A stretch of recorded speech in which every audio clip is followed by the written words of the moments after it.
Hi friends, assalamu alaikum, namaskaram and welcome back to my channel. അപ്പോൾ എന്തുകൊണ്ട് വിശേഷം എല്ലാവരും സുഖമായിട്ടിരിക്കുന്നു എന്ന് വിശ്വസിക്കുന്നു. ഇന്ന് ഞാൻ വന്നിട്ടുള്ളത് ഒരു 5 kg പൈനാപ്പിൾ കേക്കിൻ്റെ റെസിപ്പി വീഡിയോയുമായിട്ടാണ് കേട്ടോ. അപ്പോൾ അതിനായിട്ട് തന്നെ ഞാൻ ആദ്യം ഇവിടെ ഒരു ബൗൾ എടുത്തിട്ടുണ്ട്. ഇതിലേക്ക് 8 മുട്ടയാണ് കേട്ടോ പൊട്ടിച്ചൊഴിച്ചിട്ടുള്ളത്. ഇതിലേക്ക് 2 ടീസ്പൂൺ വാനില എസൻസ് ഒഴിച്ചു കൊടുക്കുന്നുണ്ട്. നമ്മളിപ്പോൾ ഇത് 2 ബാച്ച് ആയിട്ടാണ് കേട്ടോ കേക്ക് ബേക്ക് ചെയ്തെടുക്കുന്നത്. 2 ട്രിപ്പിലാണ് ബേക്ക് ചെയ്തെടുക്കുന്നത്. അപ്പോൾ ഫസ്റ്റ് ട്രിപ്പ് 2 kg ആയിട്ടാണ് കേട്ടോ ഞാൻ ചെയ്യുന്നത്. ഇനി ഞാനിതാ ഇതിലേക്ക് 1 ടീസ്പൂൺ കൂടി നമ്മുടെ പൈനാപ്പിളിൻ്റെ എസൻസ് ഒഴിച്ചു കൊടുക്കുന്നുണ്ട്. ഈ ഒരു പൈനാപ്പിളിൻ്റെ എസൻസ് ഞാൻ വീണ്ടും 1 ടീസ്പൂൺ ലാസ്റ്റ് ഒഴിച്ചു കൊടുക്കുന്നുണ്ട് കേട്ടോ. അപ്പോൾ 2 കിലോക്ക് 2 ടീസ്പൂൺ തന്നെ ഒഴിച്ചോളൂ. ഇനി ആവശ്യത്തിനുള്ള ഉപ്പ്, കുറച്ച് ഉപ്പ് ഇട്ട് കൊടുക്കുന്നുണ്ട് മധുരം ബാലൻസ് ചെയ്യാൻ വേണ്ടിയിട്ട്. ഇനി 2 കപ്പ് പൊടിച്ച പഞ്ചസാരയും കൂടി ഇട്ട് കൊടുക്കാം. ഇനി ഞാനിത് സ്റ്റാൻഡ് മിക്സർ ആയതുകൊണ്ട് തന്നെ സ്റ്റാൻഡ് മിക്സറിൽ വെച്ചിട്ട് ഡയറക്റ്റ് ബീറ്റ് ചെയ്ത് കൊടുക്കുകയാണ് കേട്ടോ. അപ്പോൾ നല്ല ഹൈ സ്പീഡിലിട്ടിട്ട് തന്നെ നന്നായിട്ട് ബീറ്റ് ചെയ്തെടുക്കാം. അപ്പോൾ ഞാൻ ഈ ഒരു കേക്ക് ഉണ്ടാക്കുന്നത് എൻ്റെ ഡാഡിയുടെ ഫാമിലിയിൽ ഒരു ഒത്തുകൂടലുണ്ട്. അപ്പോൾ അങ്ങോട്ടേക്ക് കൊണ്ടുപോകാൻ വേണ്ടിയിട്ടാണ് കേട്ടോ. അപ്പോൾ അത് നന്നായിട്ട് നമ്മളെ എഗ്ഗ് നന്നായിട്ട് ബീറ്റായി വന്നതിന് ശേഷം നമുക്ക് എഗ് ബീറ്റർ ഒന്ന് സ്ലോ ആക്കിയതിന് ശേഷം നമുക്ക് 1/2 കപ്പ് സൺഫ്ലവർ ഓയിൽ ഇതിലേക്ക് ഒഴിച്ചു കൊടുക്കാം കേട്ടോ. കുറേശ്ശെയായിട്ട് ഒഴിച്ചു കൊടുത്തിട്ട് പെട്ടെന്ന് തന്നെ നമുക്ക് സ്റ്റാൻഡ് മിക്സർ ഓഫ് ചെയ്യാം. ഇനി നമുക്ക് മിക്സിംഗ് ആണ്. അപ്പോഴേക്കും ഞാനതാ അവിടെ 8 ഇഞ്ചിൻ്റെ സ്ക്വയർ ടിന്നാണ് കേട്ടോ എടുത്തിട്ടുള്ളത്. 2 എണ്ണം നല്ല ബട്ടർ പേപ്പറെല്ലാം വെച്ച് റെഡിയാക്കി വെച്ചിട്ടുണ്ട്. ഇനി ഇതേ സമയം ഞാൻ ഒരു ബൗളിൽ 2 കപ്പ് മൈദ 2 ടീസ്പൂണ് ബേക്കിംഗ് പൗഡറും ഇട്ട് കൊടുത്തിട്ട് നന്നായിട്ട് തന്നെ ഒന്ന് മിക്സ് ചെയ്തെടുത്തിട്ടുണ്ട് കേട്ടോ. ഇനി ഇത് നമ്മൾ ബീറ്റ് ചെയ്ത് വെച്ചിട്ടുള്ള എഗ്ഗ് മിക്സിലേക്ക് ചേർത്ത് കൊടുക്കാം. അപ്പോൾ കുറേശ്ശെയായിട്ട് ഇട്ട് കൊടുത്താൽ മതി. ഇതിൻ്റെ കൂടെ തന്നെ 1/2 കപ്പ് നോർമൽ വാട്ടറും കൂടി മിക്സ് ചെയ്ത് കൊടുക്കുന്നുണ്ട്. അപ്പോൾ ഞായറാഴ്ചയാണ് പരിപാടിയെങ്കിൽ ഞാനിത് വെള്ളിയാഴ്ച വൈകിട്ടാണ് കേട്ടോ ഈ ഒരു കേക്ക് ബേക്ക് ചെയ്തെടുക്കുന്നത്. എന്നിട്ട് പിറ്റത്തെ ദിവസമാണ് ഐസിങ് ചെയ്തെടുക്കുന്നത്. അങ്ങനെ 2 ദിവസമായിട്ടാണ് കേട്ടോ ഇത് ഞാൻ ഫുള്ളായിട്ട് ചെയ്തെടുത്തിട്ടുള്ളത്. അപ്പോൾ ഈ ഒരു കേക്ക് ചൂസ് ചെയ്യാൻ കാരണം എനിക്ക് പേഴ്സണലി ഇഷ്ടപ്പെടാൻ കാരണം എന്ന് വെച്ചാൽ ഞാൻ ഒരു ഫസ്റ്റ് എൻ്റെ ജീവിതത്തിൽ ആദ്യമായിട്ടുള്ള ഒരു കോമ്പറ്റീഷന് പങ്കെടുത്തപ്പോൾ എനിക്ക് അതിൽ പ്രൈസ് ഒന്നും കിട്ടിയില്ല. എങ്കിൽ കൂടി പ്രൈസ് കിട്ടിയിട്ടുണ്ടായിരുന്നു പ്രോത്സാഹന സമ്മാനമായിട്ട്. പക്ഷേ എങ്കിൽ കൂടി എനിക്ക് ആ ജഡ്ജസ് അവിടുന്ന് നല്ലൊരു കമൻറ്റ് തന്നിട്ടുള്ള ഒരു കേക്കാണ് ഈ ഒരു പൈനാപ്പിൾ കേക്ക്. അപ്പോൾ അതുകൊണ്ട് തന്നെ എനിക്കും ഇത് നല്ലൊരു ഫേവറേറ്റ് ആയിട്ട് തോന്നിയിട്ടുണ്ട്. അന്നിൻ്റെ ഡെക്കറേഷനാണ് കേട്ടോ പോയിട്ടുണ്ടായിരുന്നത്. കേക്ക് ടേസ്റ്റ് അവർക്ക് നന്നായിട്ട് ഇഷ്ടപ്പെട്ടിട്ടുണ്ടായിരുന്നു. അത് ഫസ്റ്റ് ടൈമാണ് നമ്മൾ കേക്കൊക്കെ ബേക്കിംഗ് പഠിച്ചു വരുന്ന ഒരു ടൈമിലാണ്.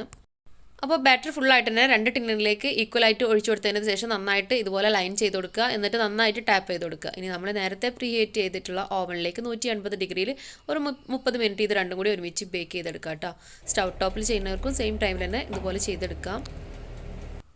ഇനി നമുക്ക് ഉള്ളിലുള്ള ഫില്ലിങ്സ് റെഡിയാക്കാനായിട്ട് അതുപോലെ തന്നെ ഇതിൽ ഷുഗർ സിറപ്പും കൂടി റെഡിയാക്കാനായിട്ട് ഞാനിവിടെ ഒരു വലിയ പൈനാപ്പിൾ എടുത്തിട്ടുണ്ട്. അതിൻ്റെ ഫുള്ള് ഞാൻ ഇതുപോലെ ഗ്രേറ്ററിൽ ഇട്ടിട്ട് നന്നായിട്ട് ചോപ്പ് ചെയ്തെടുത്തിട്ടുണ്ട് കേട്ടോ. കയ്യായിട്ട് അരിഞ്ഞെടുക്കാനൊക്കെ ഒരുപാട് സമയം എടുക്കും. അപ്പോൾ ഞാൻ ഫുള്ളായിട്ട് ഗ്രേറ്ററിൽ ഇട്ടിട്ട് ചോപ്പ് ചെയ്തെടുക്കുകയാണ്. എന്നിട്ട് ഗ്യാസ് ഓൺ ആക്കിയിട്ട് ഇതിലേക്ക് ആവശ്യത്തിനുള്ള മധുരം ഇട്ടിട്ട്, പൈനാപ്പിളിന് അത്രയ്ക്ക് അങ്ങോട്ട് മധുരമൊന്നും ഉണ്ടായിരുന്നില്ല. അപ്പോൾ ഞാൻ അത്യാവശ്യം നല്ലോണം മധുരം ഇട്ട് കൊടുത്തിട്ടുണ്ട്. പ്രത്യേകിച്ച് അളവൊന്നും പറയണില്ല. 1 kg റെസിപ്പിയൊക്കെ നമ്മൾ മുന്നേ അപ്ലോഡ് ചെയ്തതാണ്. അപ്പോൾ അതിലൊരു കൃത്യം അളവൊക്കെ പറയുന്നുണ്ട്. അപ്പോൾ ഞാനിപ്പോൾ ഇത് ഒരുപാടുള്ളതുകൊണ്ട് വലിയ അളവൊന്നും നോക്കിയിട്ടില്ല, അങ്ങ് എടുത്തിടുകയാണ്. പിന്നെ ഈ ഒരു പൈനാപ്പിൾ കുറച്ച് മധുരം കുറവായിരുന്നു. അപ്പോൾ അത്യാവശ്യം നല്ല മധുരം ഇട്ട് കൊടുത്തിട്ടുണ്ട്. ഇനി അത്യാവശ്യത്തിന് വെള്ളം ഒഴിച്ചു കൊടുത്തിട്ടുണ്ട്. അപ്പോൾ ഇതിൻ്റെ വെള്ളം നമ്മൾക്ക് ഊറ്റിയെടുത്തിട്ട് ഷുഗർ സിറപ്പായിട്ട് നമ്മളെ കേക്കിലേക്ക് സിറപ്പ് കൊടുക്കാനും ഈ സെയിം വാട്ടറും തന്നെ യൂസ് ചെയ്യാം. അതുപോലെ തന്നെ ഇത് നമുക്ക് ഫില്ലിങ്സ് ക്രഷും യൂസ് ചെയ്യാം. ഇനി ഇത് അത്യാവശ്യം ഇതിൻ്റെ സ്മെല്ലൊക്കെ വരണുണ്ടെങ്കിലും ഞാനിതിൽ 1 ടീസ്പൂൺ കൂടി നമ്മളെ പൈനാപ്പിൾ എസൻസ് കൂടി ചേർത്ത് കൊടുക്കുന്നുണ്ട്. എന്നിട്ട് ഗ്യാസ് ഓഫ് ചെയ്തിട്ട് തണുത്തതിന് ശേഷം ഇതിൻ്റെ സിറപ്പ് മാറ്റിയിട്ട് ഫ്രിഡ്ജിൽ വെച്ച് തണുപ്പിക്കാനായിട്ട് വെക്കുന്നുണ്ട് കേട്ടോ. അപ്പോൾ ഈ ഒരു സെയിം അളവിൽ ഞാൻ വീണ്ടും 2 കേക്ക് ബേക്ക് ചെയ്തെടുത്തിട്ടുണ്ട്. എന്നിട്ട് നമ്മൾ ഓവണെല്ലാം ചൂടാറിയതിന് ശേഷം ഓവണിൽ തന്നെയാണ് ഞാൻ ഈ ഒരു 4 കേക്കും സൂക്ഷിച്ച് വെച്ചിട്ടുണ്ടായിരുന്നത്. പിറ്റത്തെ ദിവസം നമ്മളിതെടുത്തിട്ട് ഐസിങ് ചെയ്യുകയാണ്. അപ്പോൾ ഇതിപ്പോൾ എൻ്റെ കയ്യിൽ മെഹന്തിയൊക്കെ കാണുന്നുണ്ടാവും. പ്രോഗ്രാമിന് പോകാൻ വേണ്ടിയിട്ടുള്ള മെഹന്തിയൊക്കെ ഇട്ടതാണ്.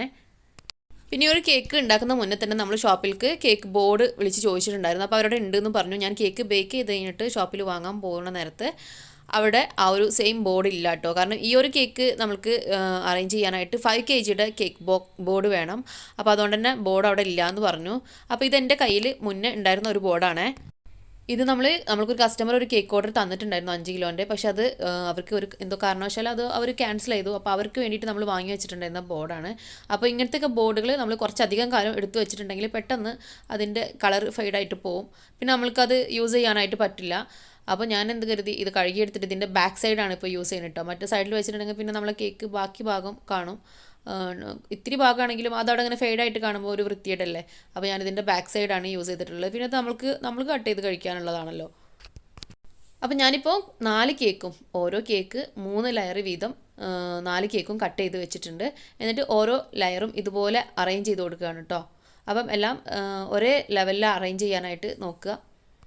അപ്പോൾ ഇതുപോലെ 1 kgയുടെ ആ ഒരു 8 ഇഞ്ചിൻ്റെ ടിന്നിൽ 4 കേക്ക് ബേക്ക് ചെയ്തെടുത്തിട്ടുണ്ടെങ്കിൽ ഐസിങ്ങും ഫില്ലിങ്ങും എല്ലാം കൂടെ വരുമ്പോൾ നമുക്കിത് ടോട്ടലി 5 kg ആയിട്ട് കിട്ടും കേട്ടോ. ഇനി നമ്മൾ പൈനാപ്പിൾ സിറപ്പ് വെച്ചിട്ട് ഫുള്ളായിട്ട് തന്നെ വെറ്റ് ചെയ്ത് കൊടുക്കുക. അപ്പോൾ ഇത്തിരി പാടാണ് കേട്ടോ ഇതിങ്ങനെ ഫുള്ളായിട്ട് കവർ ചെയ്തെടുക്കാനായിട്ട്. അപ്പോൾ കുറച്ച് സമയം എടുക്കും. ഇങ്ങനെ ഫുള്ളായിട്ട് എല്ലാ ഭാഗത്തേക്കും എത്തുന്ന രീതിയിൽ നന്നായിട്ട് തന്നെ ഷുഗർ സിറപ്പ് എല്ലാ ഭാഗത്തേക്കും എത്തുന്ന രീതിയിൽ സ്പ്രെഡ് ചെയ്ത് കൊടുക്കുക. ഇനി ഫുള്ളായിട്ട് തന്നെ ക്രീം അപ്ലൈ ചെയ്ത് കൊടുക്കട്ടെ. അപ്പോൾ ഞാനൊരു പൈപ്പിംഗ് കവറിൽ ഒരു ലീഫ് നോസിലാണ് കേട്ടോ അപ്പോൾ ജസ്റ്റ് ഇട്ടിട്ടുള്ളത്. ഇട്ടുകൊണ്ടാണ് ഇതൊന്ന് അപ്ലൈ ചെയ്ത് കൊടുക്കുന്നത്. അപ്പോൾ എനിക്ക് തോന്നി ഇതിനേക്കാളും ഈസി നമുക്ക് ഡയറക്റ്റ് ഫുള്ള് ക്രീം എടുത്തിട്ട് നമ്മളെ പാലറ്റ് നൈഫ് വെച്ചിട്ട് ലെവൽ ചെയ്ത് കൊടുക്കുന്നതാണ് കേട്ടോ. കാരണം അത് ഒരുപാട് സമയം എടുക്കണം ഇങ്ങനെ ഒരു ലൈൻ ഇട്ട് ചെയ്യുമ്പോൾ.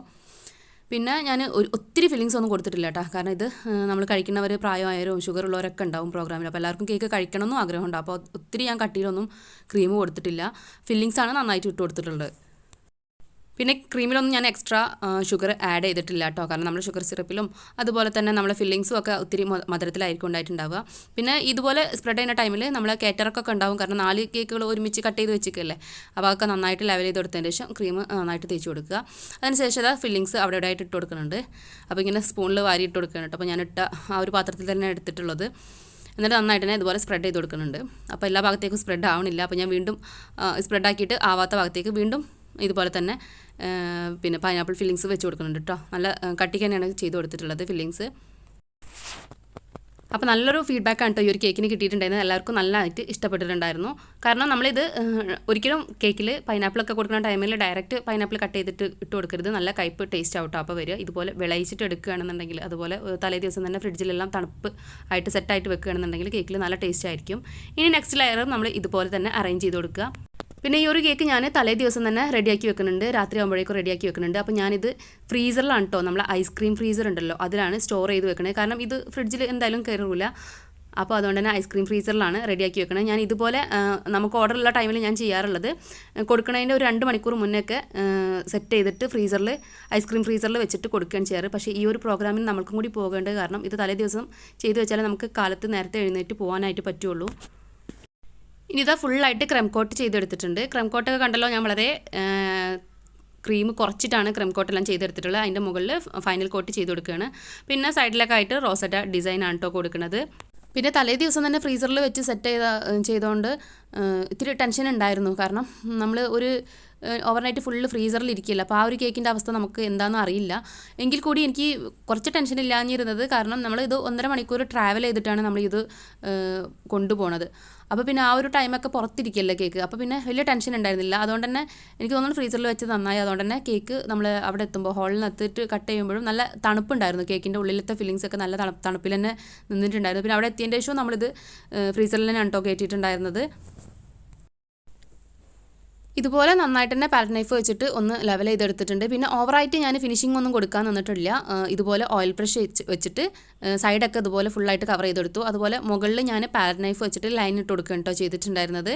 ഇത്തിരി വലിയ കേക്കൊക്കെ ആകുമ്പോൾ നമുക്ക് നല്ല ഫിനിഷിങ് ചെയ്തെടുക്കാൻ ഒരുപാട് ടൈം എടുക്കേണ്ടി വരും. അപ്പോൾ അത്രയ്ക്കൊന്നും മെനക്കെട്ടിട്ടില്ല കേട്ടോ. ഇനി ഞാൻ ഡെക്കറേഷൻ ചെയ്യാനായിട്ട് ലൈറ്റ് പിങ്ക് ബസൂക പിങ്കും അതുപോലെ തന്നെ ലെമൺ യെല്ലോ മാജിക് കളേഴ്സിൽ 2 കളേഴ്സാണ് കൊടുത്തിട്ടുള്ളത്. എന്നിട്ട് ഇതുപോലെ 2 നോസിൽ ഇട്ട് കൊടുത്തിട്ടുണ്ട്. 100 N1 നോസിലാണ് കൊടുത്തിട്ടുള്ളത്. നമ്മൾ റോസറ്റ നോസിലാണ്. അത് വെച്ചിട്ട് ഇതുപോലെ ഓരോ കളറും 2 പൈപ്പിംഗ് കവറിലാക്കി എടുത്തുകൊണ്ട് തന്നെ ഇതുപോലെയാണ് കേട്ടോ ചെയ്ത് കൊടുക്കുന്നത്. ഫുള്ളായിട്ട് ഈ ഒരു ഡിസൈൻ തന്നെയാണ് കൊടുക്കുന്നത്. സെയിം നോസിൽ വെച്ചിട്ട് താഴെ ചെറിയ ചെറിയ റോസ് പൂവുകളും വരച്ചു കൊടുക്കുന്നുണ്ട്. അപ്പോൾ ഇത്രയേ ഉള്ളൂ കേക്ക് ഡെക്കറേഷൻ. റെസിപ്പി ഇഷ്ടപ്പെട്ടാൽ ലൈക്ക് ചെയ്യാൻ മറക്കണ്ട. ഇഷ്ടപ്പെട്ടിട്ടുണ്ടെങ്കിൽ നിങ്ങളെ ഫ്രണ്ട്സ് ആൻഡ് ഫാമിലിക്കൊക്കെ ഒന്ന് ഷെയർ ചെയ്ത് കൊടുക്കണം കേട്ടോ. പിന്നെ സബ്സ്ക്രൈബ് ചെയ്യാതെ കാണുന്ന കൂട്ടുകാരുണ്ടെങ്കിൽ പ്ലീസ് ഒന്ന് സബ്സ്ക്രൈബ് ചെയ്തിട്ട് സപ്പോർട്ട് ചെയ്യണം. അതുപോലെ തന്നെ അതിൽ കാണുന്നൊരു കുഞ്ഞു ബെല്ലൈക്കൺ ഉണ്ട്. അതിൽ ഓൾ എന്ന ഓപ്ഷനിൽ വേണം കേട്ടോ ക്ലിക്ക് ചെയ്യാൻ. അപ്പോഴാണ് ഞാൻ പുതിയ വീഡിയോസൊക്കെ അപ്ലോഡ് ചെയ്യുമ്പോൾ നിങ്ങളുടെ ഫോണിൽ ആദ്യം തന്നെ നോട്ടിഫിക്കേഷൻ കിട്ടുകയുള്ളൂ. ഇതാണ് എൻ്റെ ഇൻസ്റ്റാഗ്രാം ID ഹസ്ബീസ് വേൾഡ് എന്നാണ് നെയിം. അപ്പോൾ ഞാനിവിടെ പെരുമ്പടപ്പ് പുത്തമ്പള്ളിയിലാണ്. കേക്ക് ഓർഡർ ചെയ്യണമെന്നുള്ളവർക്ക് ഈ ഒരു ID മെസ്സേജ് ചെയ്താൽ മതി. ഞാൻ റിപ്ലൈ തരുന്നതായിരിക്കും കേട്ടോ. അപ്പോൾ നല്ലൊരു വീഡിയോയുമായി കാണുന്നത് വരേക്കും ബൈ ബൈ.